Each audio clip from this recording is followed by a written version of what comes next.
think it was Malcolm Gladwell who said hard work is only a prison sentence if it doesn't have any meaning. And we had meaning in trying to win a World Cup. So the graft and the effort we put in away from the bright lights, the big stadiums and all the sponsors was where trophies and business wins are truly won, and you have to find a way to give it real purpose and meaning.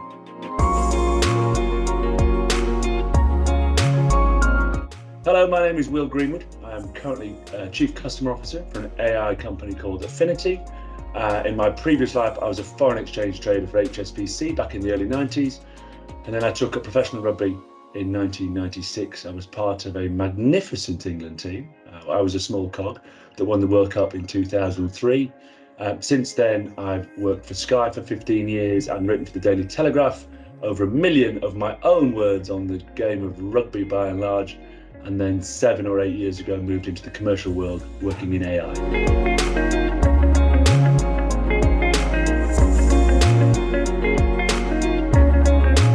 Pivotal moment, it's probably plural, pivotal moments. Every 3 or 4 years, I seem to come to inflection points, forks in the road, dancing moments, loads of moments. I mean, I nearly stayed in the city, but I went for professional rugby. I turned down Cambridge when they came for me as a postgrad because I at 21 had felt I'd had enough of education. These moments have been very privileged to have some wonderful offers down the years, and with it I've had to make some big decisions, but I keep coming back to what challenges me. What connection is there between reward and effort? How complex is it, and how much control or how much input will I be allowed to have into organizations? And if there are ticks where I feel like I can co-support, co-drive, co-lead, if it is testing physically and mentally, and there is a real XY axis linear connection between how much graft I can put in and what I can get out of it, then I tend to go for it. I often wonder where the other me might be if I hadn't stayed in the city working for HSBC rather than going into professional rugby, if I'd taken a job in teaching when I finished, as opposed to going into journalism. So I think the reality is most of my pivotal moments have been based around the pursuit of better, and just trying to finish each day, if I break it down into the real micro, just finish each day a little bit better than I started. I have what is called by my friends sort of relentless enthusiasm, often described as Donkey from Shrek. If there's a fascinating project that's both cerebrally challenging or physically a real test, then I tend to find myself signing up.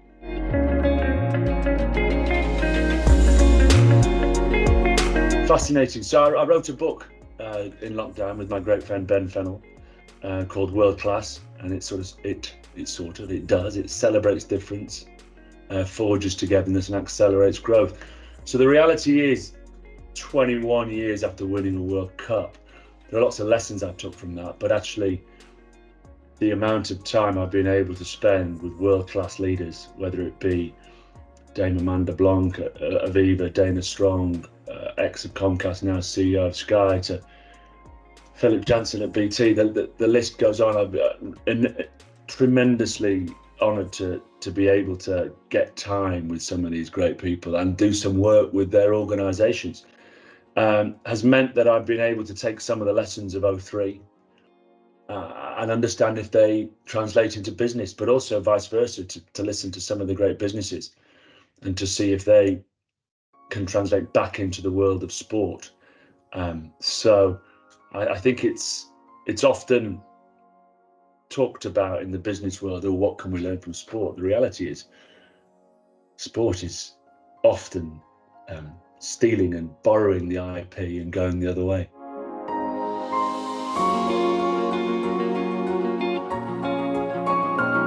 What did I learn from rugby? I mean, rugby gave me everything. I'm a big believer in empowering those around you, which we were very fortunate to have a leader in Sir Clive Woodward who gave us autonomy over the different facets of the game, because the game of rugby can be broken up into, we broke it up into 7 areas. And so we had many leaders underneath our outstanding captain, Martin Johnson, a huge believer in teamship. You can call that culture. High performance teams create an extraordinary togetherness, which is often taken for granted in high performing organizations and teams, but actually needs real work, and articulating and often documenting to understand that those that join the organization understand, can have an input, can help iterate, but understand the type of organization and the behaviors and the values that are cherished and valued. We were relentless in our pursuit of marginal gains, in pursuit of our 1% improvements on a day-to-day level, and we never shied away from hard work. And I think it was Malcolm Gladwell who said hard work is only a prison sentence if it doesn't have any meaning, and we had meaning in trying to win a World Cup. So the graft and the effort we put in away from the bright lights, the big stadiums and all the sponsors, was where trophies and business wins are truly won, and you have to find a way to give it real purpose and meaning.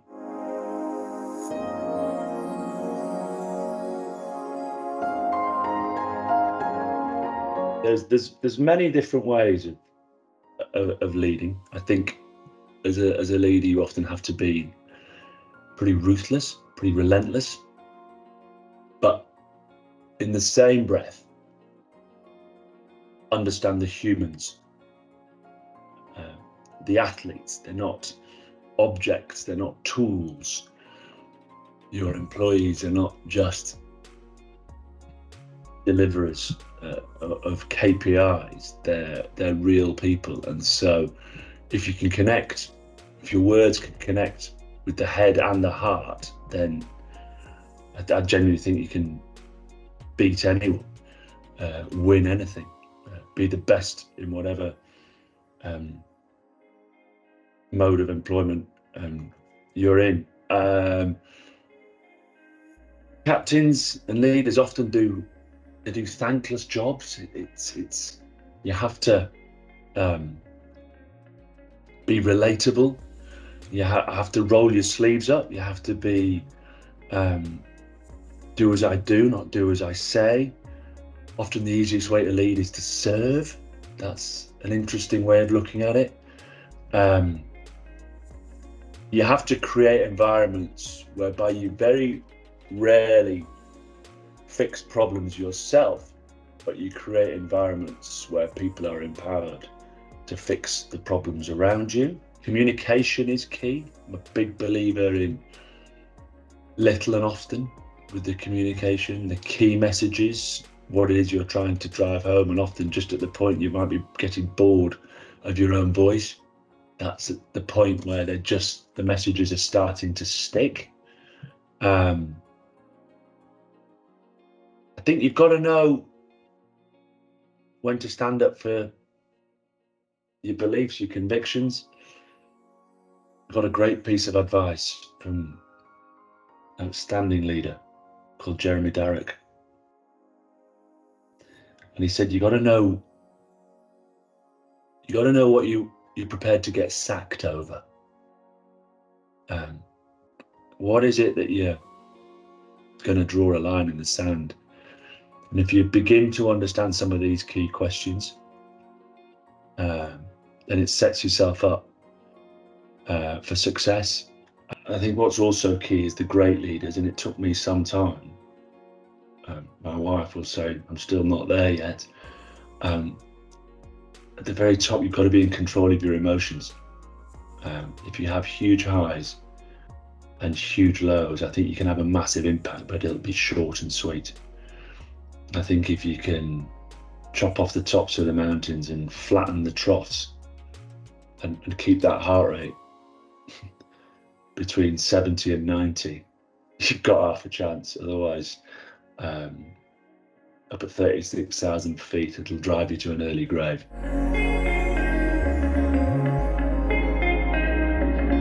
If I was to do one, I would keep coming back to getting to know your people. I've often believed if you have good people, it doesn't matter the industry, it doesn't matter the challenge. You can get anything done. And I know others will disagree, but first who, then what. And if you're tough on issues and soft on people, that's not ruinously empathetic.